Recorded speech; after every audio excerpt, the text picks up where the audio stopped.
Јас сум Игор Антов, дел од иницијативата кој е следен и на почеток сакам да кажам и благодарам што сте тука. Ние денес ќе презентираме нашите барања како граѓанска иницијатива кој е следен.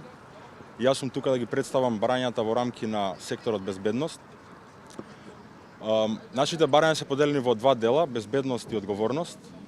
Во рамките на безбедност ние изготвивме барања кои штудираат конкретно прво за инспекторатите.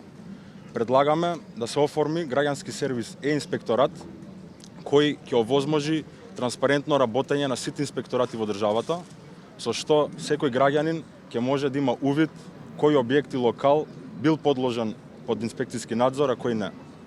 Исто како што сите ние гледавме и моравме за време на зимата да проверуваме на нашите телефони кога е незагаден воздухот за да излеземе надвор. Сега сме во ситуација каде што мора да провериме и каде нашата безбедност е загрозена, односно кои објекти и локали не гарантираат нашата безбедност.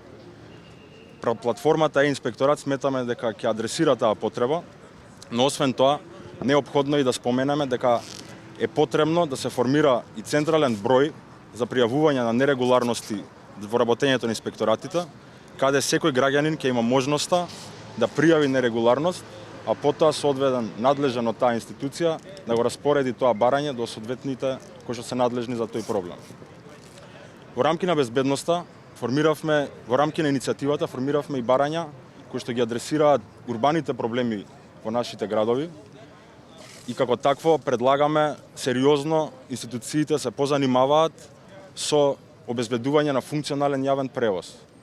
Ние како иницијатива ја поддржуваме амбицијата на Македонски железници да почнат со проектот Градски воз, како што беше објавено пред неколку месеци, со што јавниот транспорт ќе добие една нова димензија.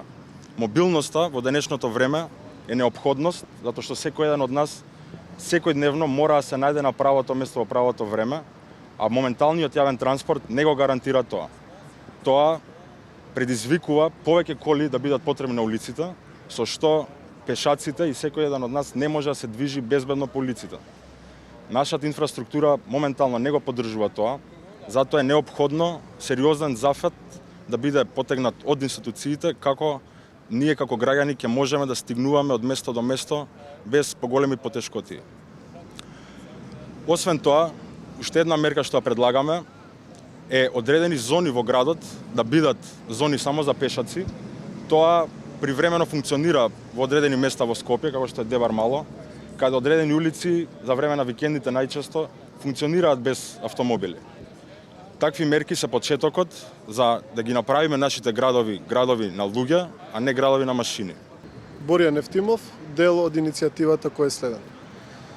Јас сега ќе зборувам во однос на барањата за правда и одговорност, за случајот Пулс во Кочани, но и за сите останати случаи во кои што многу наши сограѓани ги загубија животите.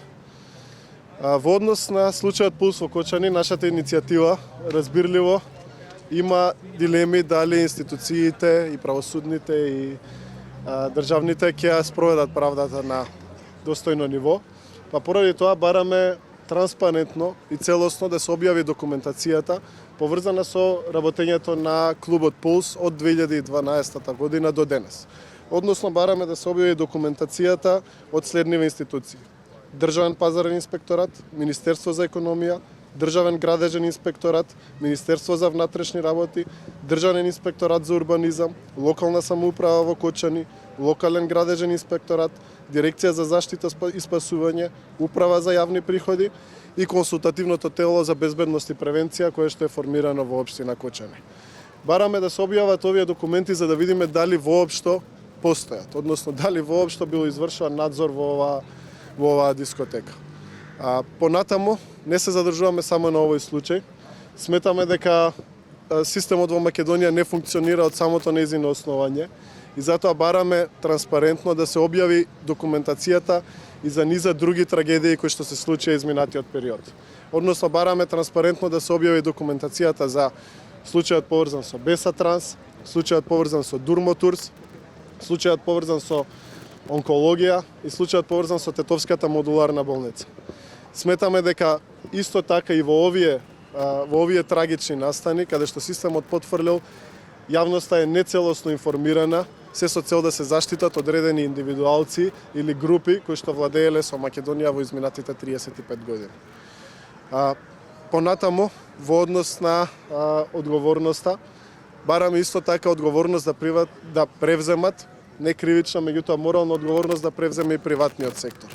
Бараме коморите на угостители и нивните здруженија да превземат активни мерки за едукација на своите членки, како би можеле и самите тие да се справат со проблемите и самите да се подготват и да ги заштитат своите гости, а не само овие комори и здруженија да се вклучуваат и да бидат активни кога е потребна финансиска помош од државата или одредена дерегулација како би ги прошириле своите тераси или би ги намалиле своите трошоци за сметка на безбедноста и локалната заедница. Ви благодарам. Две-три прашања имам. Првото е кој е значењето на столчињата што се поставени на улицата и како го коментирате неработењето на собранието во моментот? Ние како граѓани, како верувам и сите останати, сме фрустрирани од неактивноста на нашето собрание. Не само во овие 2 недели, туку во текот на целиот наш животен век. Собранието е исклучително пасивно, иако има најголема обврска да ги репрезентира граѓаните на оваа држава. Така што поради тоа решивме кога собранието, кога пратениците кои што се платени од нашите даноци одат на одмор, ние како граѓани да се собереме и да дискутираме за своите проблеми. Да дискутираме, да соочиме различни мислења и аргументи, бидејќи сметаме дека само на тој начин можеме да вистински да го промениме системот и да се избориме за напредок на Македонија. Денеска сте беспатни трошоци? Да, беспатни трошоци и без било какви други трошоци. Во однос на социјалните мрежи, често ве поврзуваат со политички субјекти, имавте ви некој коментар на Инстаграм, може ли малку повеќе по тоа?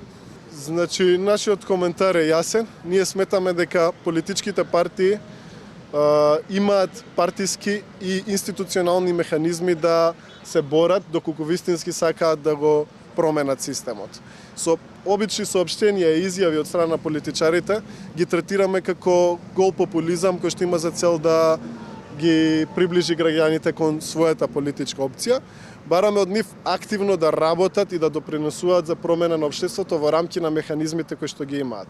Изјави и соопштенија се ништо повеќе од гол популизам. Така што мислам дека со ова јасно кажуваме дека ние не сме со политичките партии, не веруваме дека политичките партии вистински се залагаат во моментов за суштествена промена и бараме од нив и ги притискаме да почнат да го прават тоа, бидејќи граѓаните се незадоволни. За вашата поврзаност со некој од партиите? Мислам дека соопштението јасно кажува дека не сме поврзани со ниту една политичка партија. И уште статусот само на сестрата на Фросина, претпоставам го имате видено коментар за тоа. Да, го имаме видено.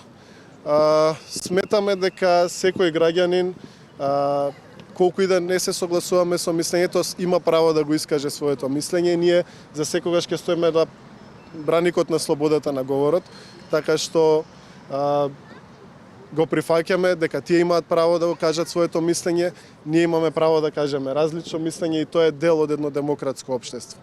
Во однос на обвинувањата дека ние сме сакале да злоупотребиме нечива смрт, ние како иницијатива точно е дека настанавме после сообраќајната несреќа на Партизанска во која трагично загина Фросина Кулакова. Тоа беше поводот кој што не собра како граѓани, меѓутоа причината е нефункционалниот систем кој што 35 години не гуши, не убива и не ни го ограничува нашиот потенцијал да се развиваме како граѓани и да напредуваме. Така што ние ќе продолжиме да се бориме за секој еден граѓанин, за самите нас, за идните граѓани кои што ќе дојдат, бидејќи сакаме да живееме тука, па вклучувајќи ги и граѓаните кои што не се согласуваат со нас. Ќе имате ли следни активности?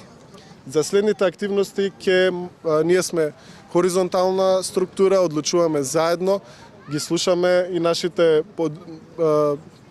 сограѓани кои се нивните ставови. Откако ќе заврши ова собрание, ќе се собереме и заеднички ќе донесеме одлука за следните активности.